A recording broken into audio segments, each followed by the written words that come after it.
গোপন সংবাদের ভিত্তিতে জানা যায়, সুন্দরবনের দুর্ধর্ষ ডাকাত করিম শরীফ বাহিনী তাদের গোপন আস্তানায় 16টি নৌকা সহ 33 জন জেলেকে জিম্মি করে রেখেছে।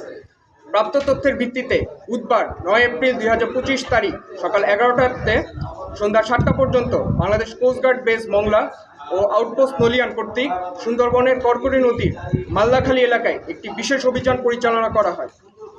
অভিযান চলাকালীন কোস্টগার্ডের উপস্থিতি টের পেয়ে ডাকাত দল ফাঁকা গুলি ছড়ে অতি দ্রুত বনে পালিয়ে যায়। পরবর্তীতে উক্ত এলাকা হতে অপহরণকৃত 6 জন নারী সদস্য সহ 33 জন জেলেকে 16টি বোট সহ উদ্ধার করা হয়। প্রাথমিক জিজ্ঞাসাবাদে জানা যায়, ভুক্তভোগীরা গত 9 এপ্রিল 2025 তারিখ সকালে মাছ ও কাঁকড়া ধরার উদ্দেশ্যে কয়রা হতে সুন্দরবনের উদ্দেশ্যে গমন করে। পরবর্তীতে ডাকাত করিম শরীফ বাহিনী তাদের জিম্মি করে প্রতিজনের নিকট 10,000 টাকা করে মুক্তিপণ দাবি করে। আস্তে আস্তে দেখি পানি সরতেছে, আমরা আস্তে আস্তে নৌকা নিয়ে আমরা বাইরে আসতেছি, আসি দেখি একটা হরেন আসলো। তা আমরা কত কোস্টগার্ড কি টাইগার কি মারিছে, যা আসুক দেখি কিটা হয়।